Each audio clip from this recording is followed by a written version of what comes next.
Good morning. This year's Child Health Days arrived with a sense of urgency because of the impact of COVID-19 on routine immunizations and other primary healthcare services. Now, earlier this year, routine immunizations went down more than 20% in Uganda as access became more difficult due to the COVID-19 restrictions, and this dramatic decrease put the lives of many children at risk from preventable illnesses like rotavirus, measles, and pneumococcal disease.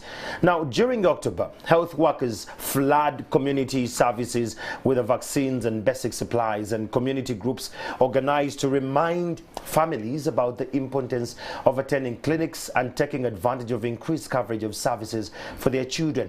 By the end of April as well as October, immunization rates had returned to normal and millions more babies were protected from preventable illnesses.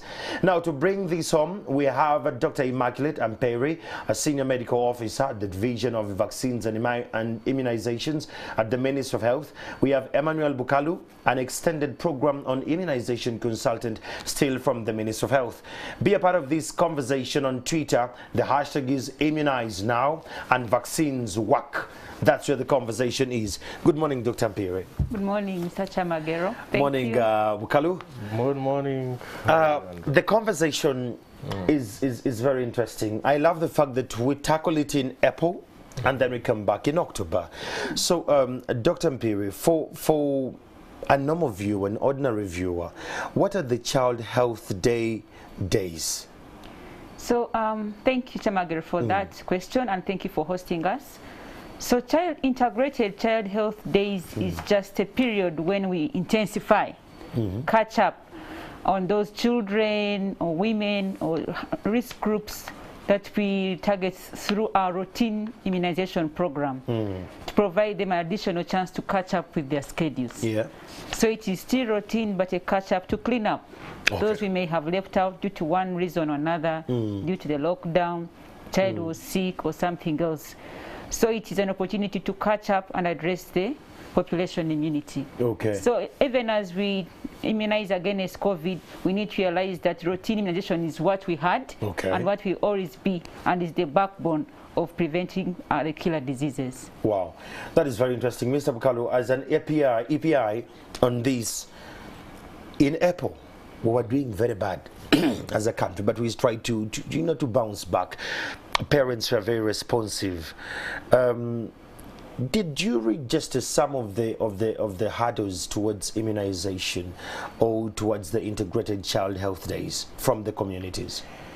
When we look backwards, that was one of the hard situations that we had in Uganda as a country, almost having many lockdowns and issues of interruption of transport means. Yeah. But the good news is that our health facilities remained open, and that means that access, in terms of geographical access to service, was something that we would, especially static services, was something that we didn't have a lot of interruption. But also the other side is that even when they were locking down, even health workers who could not access easy transport had a few issues to access health facilities. But with the discussions at Ministry of Health and DHOs and district health teams, there were a lot of issues that were raised, and how interventions were supposed to be done at district level to ensure that health workers actually can access their health facilities through the implementing partners and all those that could support transport means. So that improved our access to service points. And now our worry was those that had to reach us, because outreaches to some degree were halted, and static points were the only issues now. It became a challenge there. So that was a challenge. Using your VHT model. Yes. Did it work better to reach the village level, or using the parish health workers? Did it work? Yeah, that was in the communication side, because we hardly give VHTs vaccines to go and do vaccinations. We really want an experienced health worker to do that bit of it. So the VHTs would contain, would help us still on default tracking, child defaulters, and then do the child registration and re-echoing the messages of communication and the role benefits of immunization to the parents.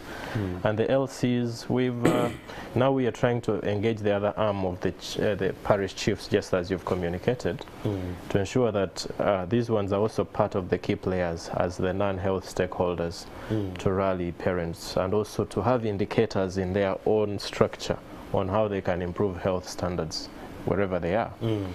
So a case in point is RI, routine immunization. So we expect them to do something, but I think that is one of the structures that we didn't utilize well in the April days, and we think that in these October days it is something that has to come on board strongly. Okay. When I come back to you, Dr. Immaculate, the way Bukalu puts it, it shows that there was a lot more effort from the powers that be, from the ministry. When we look back, do we have a polio outbreak, especially in this season, where we're having COVID-1, COVID-2, the lockdowns, and there is that conversation of polio?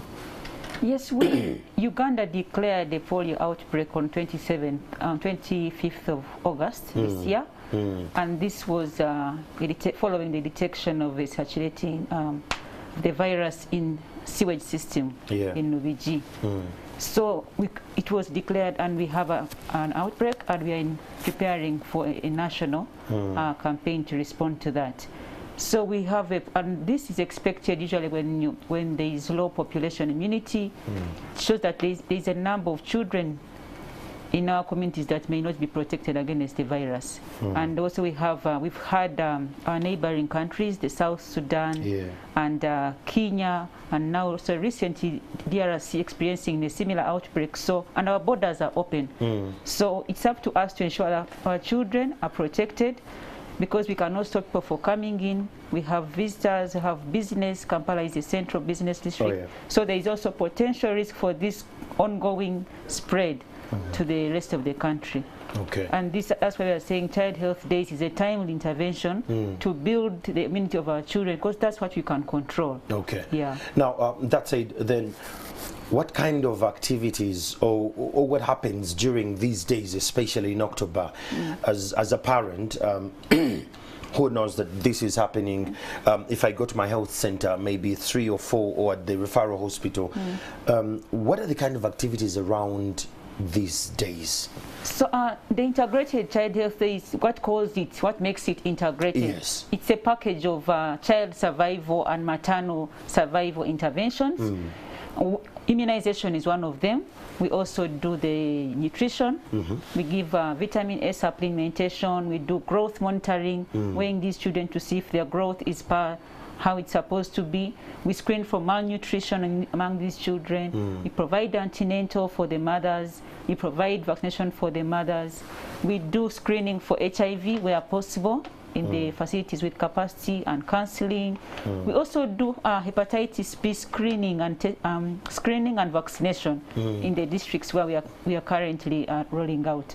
So it's a package that is mainly hinged on the child health and maternal health, but based on the capacity of the facility.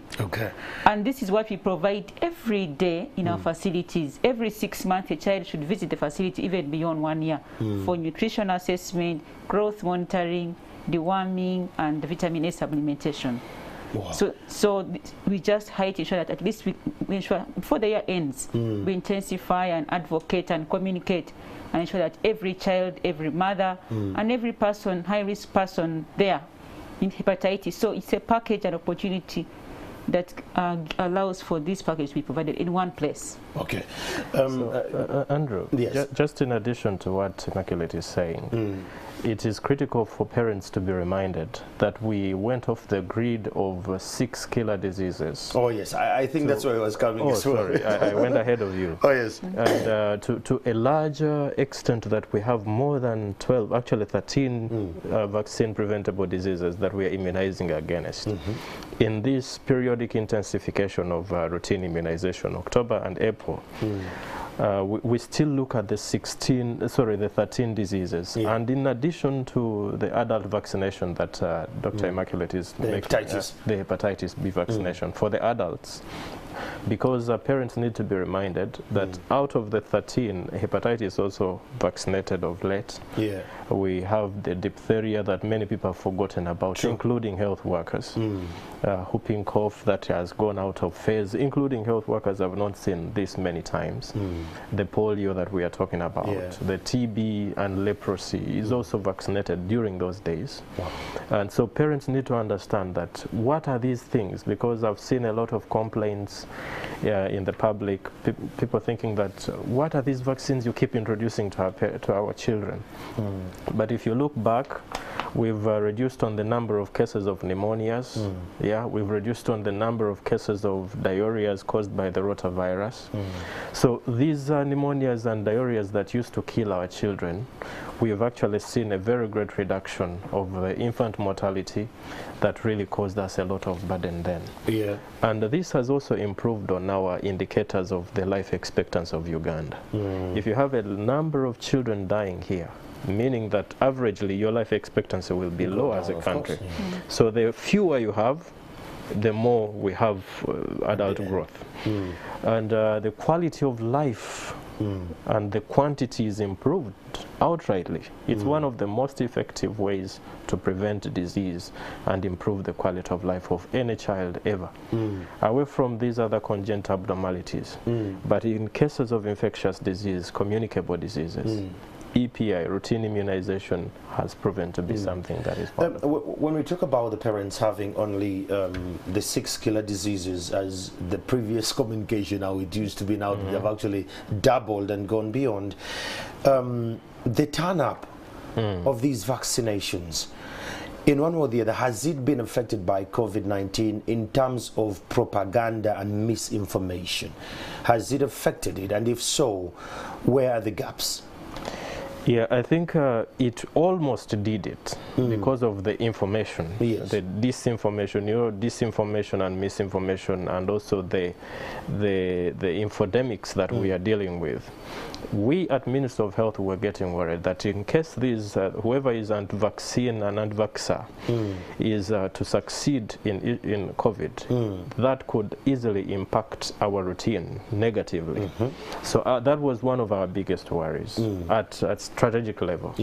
But we are lucky that this this has been some culture that has been instilled in many parents, and it's something that has been passed over to other parents and young ones to ensure that they can demand for services.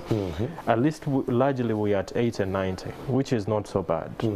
And we are seeing that parents are still going and actually demanding for the services by themselves, reaching out to health facilities, as also we improve our service delivery side, because that is critical. It is one thing for somebody to go for the service and it's not available. The service provider is not ready. Provider is not ready. Now we want also to improve on our communication as a key reminder, just outside the mass media campaigns. How do we then continue to remind them, reaching them at the nearest of their phones, in their palms? So that's why the seniors, Immaculate and the seniors, we were thinking of other technologies. Appropriate technologies. To easily reach Andrew wherever he is as a father, to tell him, Andrew, tomorrow is the day for your next visit with your child. And that is where we want to go, and that is what we are planning. I love that. Dr. Immaculate, here, when I come back about, he has hinted about something, reminding a parent, you need to go for vaccination. Have the men been at the center stage of the vaccination? Because in most cases, numbers show that women are the ones who show up with the children for vaccination. Where are the men? How did the man escape to be a part of this conversation? And how do we bring back the men on this conversation? Thank you for that issue. So generally, women are better health seekers compared to the males generally. Yes, true. And it could be due also to their gender roles in terms of the antenatal and also caring for the children. So it takes a deliberate effort and advocacy, because men tend to go to hospital when they are sick. And right now, if you visited randomly an immunization session, Yeah. you find a man there by mistake. Maybe he's just standing there. Maybe Oh, he was coerced. or he's for COVID, or he has an issue. Yes. So we really need to be affirmative or deliberate when it comes to the male involvement in terms of child care and maternal health. Maybe that is the 20% we are left with. Yeah. Sure. That 20 could maybe left, maybe the 10 maybe a contribution to the household held. Yeah. In our culture, most of the households tend to be led by men. So, and you know, the woman needs transport to go out. Sometimes needs, you know, permission in some settings. So maybe the 20%, if we did interrogate it, could be what is left for the men to be involved. Oh, yeah. So I think it comes from education and responsibility in terms of the household dynamics. How do the men extend their roles beyond the traditional roles in child care, maternal care, and it's a lot of work, and that's why we need to invest in. Also, another issue of why we need to remind parents the issue of like the girls, the vaccination against cancer of the cervix. I had forgotten that. So we have over 200,000 girls who have not received their second dose. Oh my God, over 200,000. Yeah, that's a huge as of number. August this year.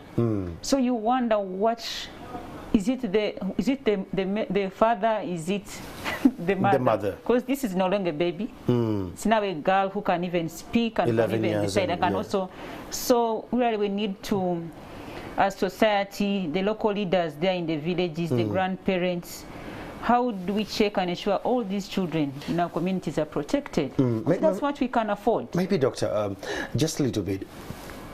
A parent who is there and just has a girl child who is 11 years and maybe they're not aware, what age do they start to take the girl for this immunization or vaccination of HPV? We target 10-year-old girls. And as above. Soon as if the girl is 10 in our system, we expect that's the time she should get her first and second dose. But for COVID and the times when, you know, girls have missed, they could now be 11, 12 and 13. That's why we are saying let's check all those girls and ensure that they are protected, because that is what we can do in addition to the cervical screening for the women above 50. You should go for cervical screening, and some facilities have capacity, and that could be part of the package to ensure that every woman above 25 years goes for cervical screening at least every 3 years, and if you're HIV positive, every year, because we have seen cancer of the cervix contributes over 50% of the cancers in women. Wow, that is why that was the rationale. So it will be unfortunate after this investment for the last 5 years, we still do not have an impact on the death due to cancer of the cervix in this country. Bukalo, then it brings me to you. Do we have safe zones? I'm imagining their families where the girl is maybe 11 and maybe she's watching and the parents are so busy chasing after God knows what. Do they have a safe zone when they come to hospitals that my name is Proskovia and I'm 12 years, I've not gotten this shot, I'm here. Do we have that information to them, and how is it reaching them? Then the other thing is, when you talk about service delivery, are the parents in the know? Do they really know that if I have a girl at this age, they should be undergoing through this? Because we have what they call the chat for the young ones, and you read through. Personally, I've seen my wife saying, "Kumi na mukaga, my daughter Zaza needs to take this. We need to take this shot," and we share. She says, "I'll be very busy, but you need to go with her." Now, are the parents? Do we have that synergy of the parents having this information and they can easily share it with their children? Thank you, Andrew. Those who can understand. Wonderful question. Now, we need to look at the socio-ecological model. Yes. And then we center the girl as our audience, Yes. our target person that we need to reach for vaccine, but who influences this girl to make decision. And when we look at the strata, the layers of influence around is the family, immediate family, but also the community where the person goes to receive this information. Yeah. And also the community, that is the school, the institutions, the churches, or wherever. And also at that some level of the layer, we have the institutions that are beyond administrative units and policy makers that need to also have some influence on this. That's why we have policies like Public Health Acts and Immunization Acts to come to interplay to a larger extent to influence but also enforce. Yeah. So, but what we need to know is who influences the girl. Is it the girl going to make the decision independently? Or the parent? Or the parent, yes. Or the school. Because our strategy when we're still in school was to reach them through their schooling institutions. Yeah, but I would also feel that it is important to empower the girl, that it is critical for her not to suffer cervical cancers in the next many years if she still has a chance to prevent it by vaccination. So away from this, the propaganda that has gone on with it, the negative information that has gone on with it, because many people think that one, we are giving family planning methods to their girls at 10, we are making them infertile by the jabs, a lot of negative information, which now I think we come to dismantle. Exactly. So a parent needs to understand that the good vaccines that we've given their child to the age of 10, that have sustained them to the age of 10, then we can't actually undo our good at 10. Oh yeah, you get just have to amplify. We are amplifying the good that we've already, the justice we've done to sustain them at 10.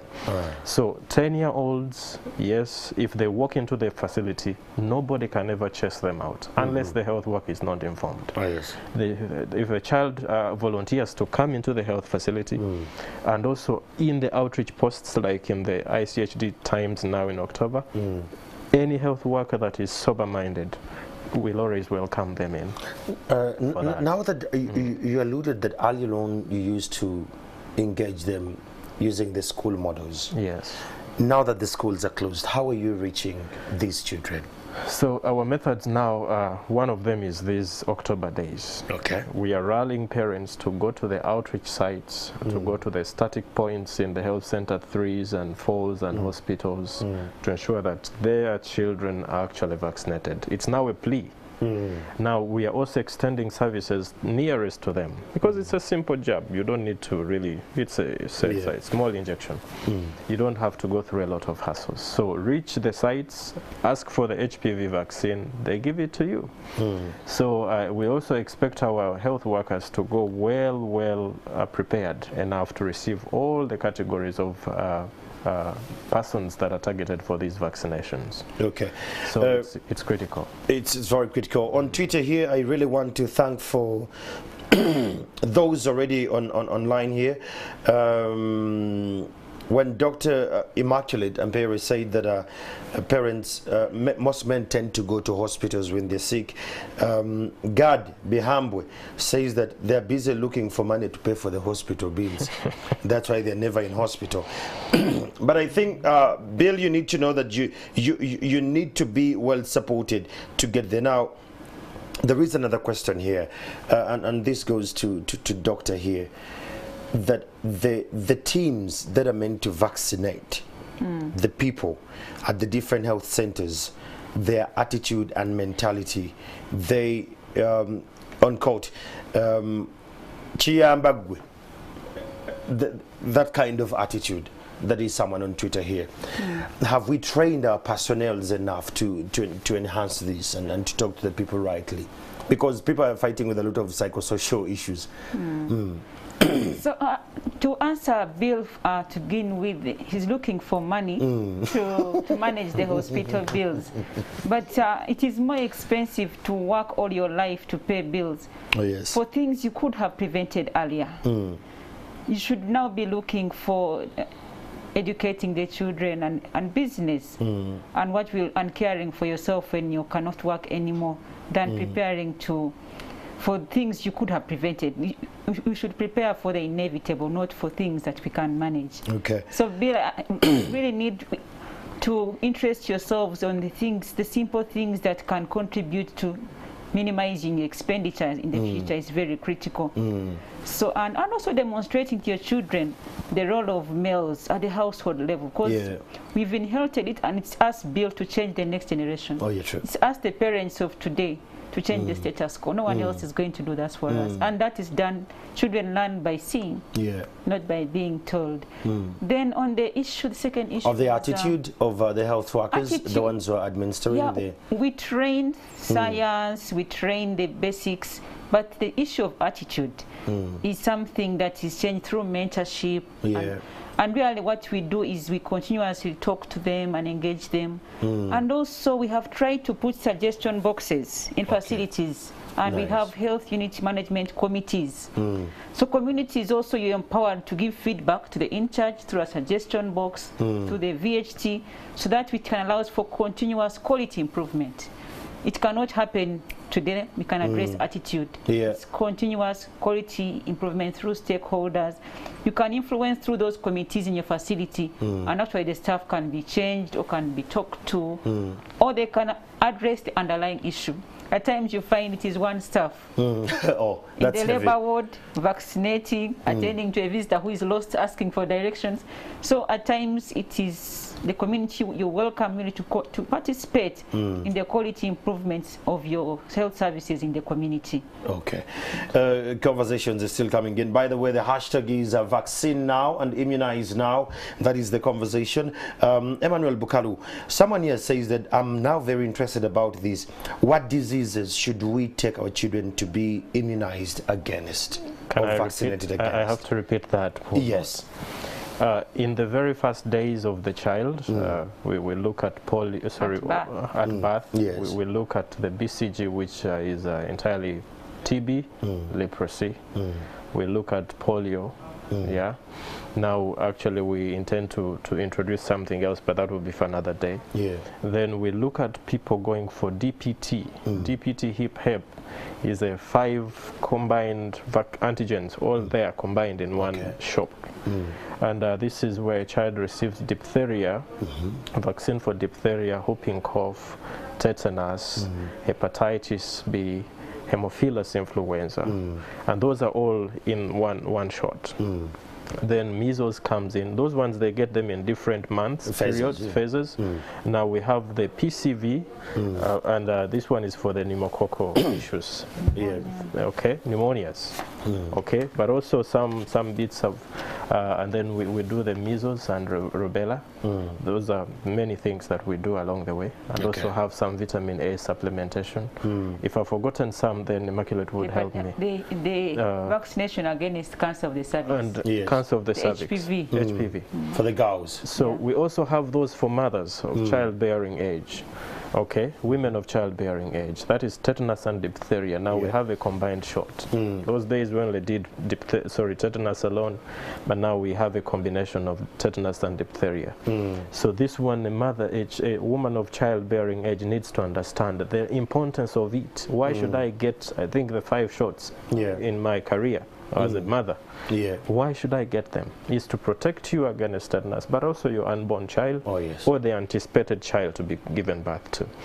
But I needed to have a small interjection in what Immaculate was communicating to Billy. Was it Billy? Yes.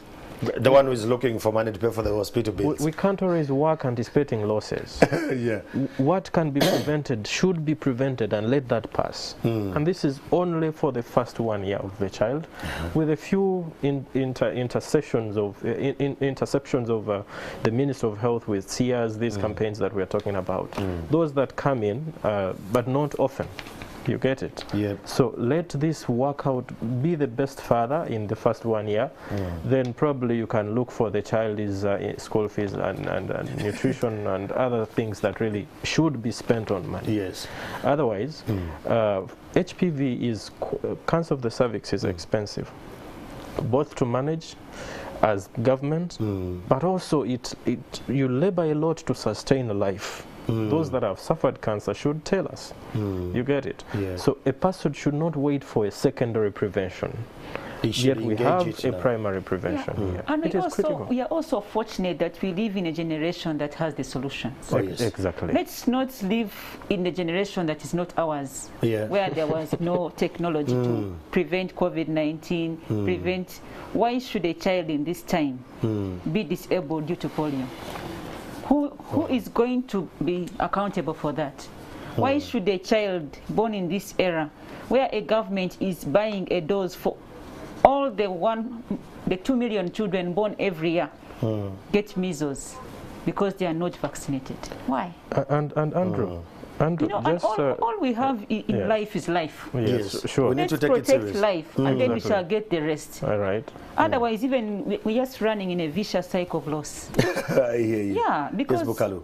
You know, somebody says that a health worker is rude to them. It's bad. We don't train health workers to be rude to people. That's true. But they should look beyond just the rudeness to receive the service. Okay. Because at one point, the benefits of the service you've missed outweigh the attitude of somebody giving the service. I know it impacts them negatively, but I think when they understand the beauty of doing what they are supposed to do, then this one can be ignored. Actually, they can leave him or her with her bad attitude, and they seek and for they get the vaccination as we improve her issues. So. That is great.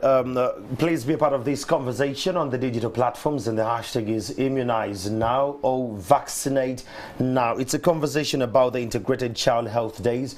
They come in April and in October. Now the services are coming down to the village levels at your health centers. You need to go and get your children immunized in one way or the other, vaccinated. And women. Doctor, when I come back about this, let's try to dismantle the conversations, the bad energy around vaccinations.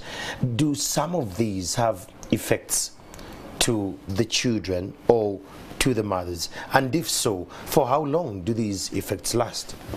Thank you. So, like all medicines and pharmaceutical products, vaccine have side effects. Indeed. Yeah, but the rationale and justification why we insist is we say that the risks that we anticipate due to side effects, the pain, the swelling, the fever, the crying, the irritability, the benefit of vaccination outweighs that. Okay. And the severe effects are very rare in our environment. So that's why we are saying that the benefit of vaccinating the children outweighs the anticipated risks of pain, swelling on the side, the child crying, the hotness.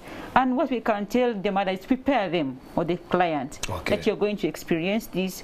Please use a tepid sponge, give a child a warm bath, reduce the number of clothes, and attend to the baby. Don't expect to get vaccine and then go to the garden and dig the normal way and the child is crying. That child needs attention and soothing just for 24 hours. And the symptoms usually went away. Yeah. When you talk about that, I remember when we're doing the vaccination of my first son, Mandela, the doctor took me through all that. And we're given roles, me and my wife, on how we're going to go about this. Now, when you speak that, it makes sense that there has to be a mentor baby stepping model that people can understand it. Then that brings me to, has the vaccination of COVID-19, the entire conversation of go get vaccinated for COVID-19, has it affected the integrated child health days vaccination drive as well? It has not, actually. We hope that the COVID-19 vaccination can ride on the wave. Since they're the same communities, same health workers, same facilities, we are praying that even the persons above 50 years, if they are outside there, the church giving polio, I hope you can also request and get information on how you can get COVID-19 protection. So we are integrating, and it has not influenced the child health days, but we are hoping it can also be part of the integrated package, enriching the persons above 50 and the persons with comorbidity and all the other persons out there who should be protected against the COVID-19 disease. Wow. It's a conversation you and I are part of. We're talking vaccine, we're talking immunization. We'll take a break for now and we'll be back shortly. Well, it's a conversation. We're talking about immunization. I'm Andrew Jamaginan in studio. I have Dr. Immaculate Ampire, a senior vaccination and immunization expert from the Ministry of Health. And I have Emmanuel Bukalu, an EPI consultant still from the Ministry of Health. The conversation is about immunization. Mr. Bukalu, earlier on we somehow hinted about polio, but we didn't engage it broadly. If you may, can we engage the polio response? Yes, we have an outbreak, like she confirmed. How are we as a country, from the ministry perspective, ready to engage? What are the models there? How are we responding to it? Thank you, Andrew, and the viewers. We need to know that once we pronounce ourselves on an outbreak, we've proven beyond reasonable doubt of its existence. We just don't mention it. And that's why it's not mentioned by any other person. Yeah. It's at a higher level of the Ministry of Health Management. So then what do we do as a country?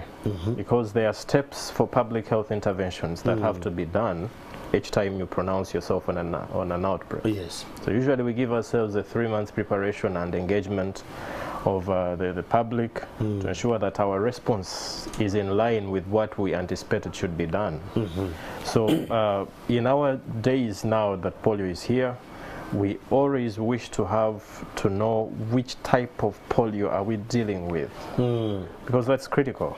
If it is type 1, type 2, type 3, we have to really each type comes with a different engagement mechanism. Exactly. Okay, it might mimic the same response, but now what do we do? How do we engage in terms of the vaccine we bring on board? So that's why we had to look out for resources to ensure that vaccines are in the country, to do the campaigns, and once they reach the country, we have to tell the communities that we shall be doing ABCD on particular dates. But the ABCD I'm talking about is the parents out there with children 5 years and below should be preparing themselves to receive health workers in their communities to vaccinate them against polio. It will be an mouth drop. Okay, so the oral polio vaccine will be given in the mouth of the child, and then immediately after 4 weeks, usually we give ourselves 4 weeks. It's done twice. First campaign, then the second one, the second dose after 4 weeks, and then we seal it.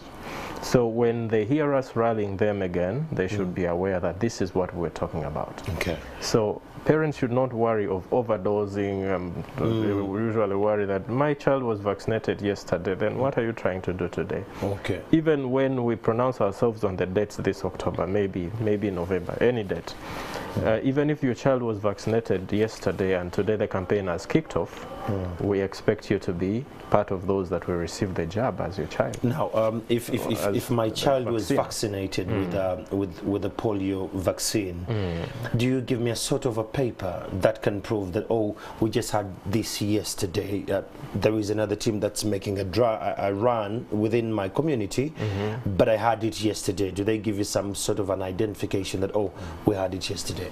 So for the campaign, we usually mark children, either on the little finger, it will depend on what Immaculate will agree, or the thumb. So we usually mark those during the campaign, such that tells us that this child was vaccinated. So that mark usually takes a while before. And the house. And the house itself, we keep marking that these have been vaccinated. And our monitors, they are independent monitors that come to monitor the success of the campaign. They keep track of those small indicators. Okay. In case I've missed out, can I go to a health facility? Perfect.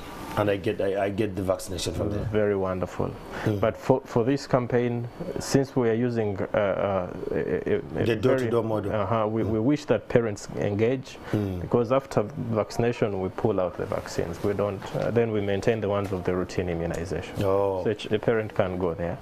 Well, that means that parents watching this program, if you have helpers you leave at home, or any other guardian you have at home, you need to alert them and tell them that in case anyone comes here and they're from the Ministry of Health and they have identified themselves, please allow them to vaccinate our children. Then, Dr. Machili, let's come back now to COVID-19 vaccination, especially the young children before the age of 18. There are those who have not gone for vaccination. There are a lot of issues around the COVID vaccination. How do we get around that? So this COVID-19 vaccination was planned in a way due to the global shortage of vaccine. It was based on risk. and rest on. So we are actually on the first phase. We have barely started vaccination, Mr. Chamagero. First phase meaning we started with the most at risk of severe disease and death. That is the health workers due to the daily interaction with the sick, and also to protect the health system. And of course the essential services like security and teachers to allow for school opening, and the persons above 50 and adults with underlying illnesses. These are the persons most at risk of death and severe disease. So the limited vaccines we have, we thought would save it for those. So that even if the outbreak is ongoing, we do not see death, and we do not burden the facilities with the severe cases. That's where we are. So that is phase 1. We are about to close that phase and open up for everyone else above 18. We are not yet targeting children, because most of the vaccines we have, the safety profile has not yet been demonstrated, because children usually participate late in clinical studies because they are vulnerable. So most of the studies available now are adult studies. So we are basing on that information to make decisions for now. So we are saying the children are less at risk of death compared to the adults that are holding on and delaying vaccination. So the children, they have the COVID disease, but they are not manifesting with like us who are going to the hospitals, who are being, and that is why they're saying the vaccination is not preventing the disease, but preventing death and hospitalization. Bukalu here, let's talk about the locations of the COVID vaccination. You know, we hear a lot of vaccination here, vaccination there, but where do we go for the vaccination of COVID-19? Because even in our local communities, at times they will say you go to health center this, go to this, but they have designated some, you know, big grounds, maybe the church ground or the closed schools. We need clarity. Where do we go for the vaccination as a country? I think that is one of the things we were talking about yesterday with the communication teams, to ensure that now it's our duty to tell people where. But also it's district based, you know. Earlier we were telling people to go to health center 3s and 4s, a few sites designated because of the scarcity of the vaccines. But now the more the vaccines get into the country, we expect that district health officers need to open up to get as close to the communities as possible. Because Chamagero can afford the 10,000 to go to any hospital, but not my grandmother somewhere. So we need to reach them, and this is really district based. Initially we had designed a very good template on where the vaccination sites are going to be, and I think we shall leave it with you. When we share with you, then you can share with the others. But the other side is that they keep changing. At one point the static will stay, but the outreach posts keep changing depending on the need of on where we see that we need to refocus our energies here. For example, the past 1 week we've had what we call the accelerated COVID-19 vaccination in KMA, and these have stretched our health workers to ensure that they reach the deepest village somewhere. And how that comes now, we rally parents and do communicate to them through the VHTs. You mentioned some about it. My mother is part of the VHT, that's why I'm now more informed about them. That's beautiful. So we now use the megaphones that Ministry of Health distributed to the VHTs to ensure that that particular location understands where the vaccination sites are. So the mass media will do this part, but also we need to, we have told our VHTs to go localized mobilization. And I think it's working. I think people now know, because I've been in Mukono and vaccination sites are really flooded. And people are responding. That's good. And that is something that we really take privilege. When you talk about the issue of IDs, identification IDs from NIRA, please give confidence to the Ugandan watching on the other side, especially those who possibly have issues with their IDs, or they yet to get them, or they lost them, that they can still access the vaccination. You know, Andrew, why earlier we emphatic on IDs, because it will affect the identification process, the data quality, the other side. Because Andrew Chamagero, you may not be the only one in the country. There are quite many. And probably you were born in the same year. You get it? So that was our issue. And that's why we really needed to tag you to a particular number. So now many people give excuses thinking maybe you want to track on what, but it's to your advantage. Especially, Andrew, if you wanted to go abroad to the UK, you need something to to prove that I was you were vaccinated. And how do we know that it's you and it's not the other Chamagero elsewhere? Yes, it's the NIN number. It's that one. Okay. But in case you don't have that, walk into there. We've trained our health workers to know how to identify you. Because in the second dose, we shall need also to identify who you are. For tracking purposes. Exactly. Wow. And that is one of the reasons why we need something to identify you with. From the other people. Exactly. So they can use a driving permit. A driving permit is there. School ID, Okay. LC1, passport. A phone, even your phone. Okay, any contact. official identification. Yes. Because even a phone number is something that is good enough. Also. Oh. If it You is see, in I your can name. have a phone number when it's from my brother Bukalu.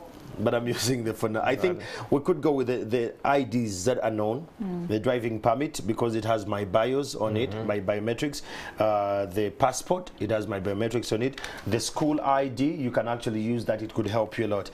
Doctor, as we're finalizing this conversation, what's the call to action to us as citizens, mothers, guardians, and to the young ones possibly watching, and they resonate with the conversation? The call to action is that immunization or child survival interventions, nutrition, growth monitoring, all those, we are saying that prevention is better than cure, and it is more cost effective to prevent than to wait to manage the disease, considering the health system you're already complaining about. Oh, yes. So we are saying that every child in Uganda, every person deserves to grow to their full potential. Someone did it for us. It's now our turn To do as it for the citizens, as parents, as fathers to facilitate the processes. Even as you look for money, you can facilitate the processes, like you're shopping for information as you watch, pass it on to your family and ensure it is implemented. To facilitate the judges, the VHTs there, LC1s, please ensure that all the children under 5 are fully immunized and protected, because we are covered. We have a confirmed outbreak as well in our neighboring countries, and we have porous borders. Our borders are open. Yes. And also, if you're 50 years and above, if you're an adult and you have an underlying condition, you're more at risk of death due to COVID-19. In addition to the standard operating procedures, we are saying please go to your nearest health facility, the nearest health center, and make an inquiry on where you can get the vaccination. Wow. That is it really for me. And we are saying that the risk of vaccination, the pain you're fearing, the side effects, the benefit of getting the vaccine outweighs those effects. Those effects for now. Yeah, because the diseases you are targeting are more painful than the vaccine. The vaccine. Yeah. The final call, Mr. Bukalu, to the men out there. Now, with the men who are part of this conversation, we need to rally our colleagues, comrades. We are leading a revolution here. You last call to them? I call on to my colleagues, men, Yes. and those intending to be fathers, okay? Yeah. One, get the right information from the right source. Don't listen to everything. Yeah. Otherwise, there are many people who would wish to communicate anything, okay? Get the information from the right source.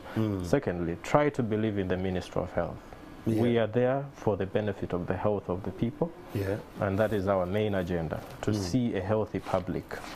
And 3 is that you have only one single life, and if you live right, once is just enough. That's Don't need to live many times. Well, there you have it. Yeah, and the vaccines are free of charge. Vaccines are free of charge. Both Yes. COVID and routine. Okay. Yeah. Well, parents who are there, now that you have the information, please make the rightful call for your children. If you're a guardian and you're in the community, possibly you've had this information, pass it on to the people within your community that they can take their children for vaccination and immunization. This conversation can not only stop here, we need to cascade it way beyond where we stop. Share it with a colleague, a countryman, a countrywoman. You and I have a call to build this nation. This program was powered by PATH, UNICEF, the World Health Organization, and in great collaboration with the Ministry of Health. I'm Andrew Chamagero. Coming up shortly is Uganda Fast. Good morning.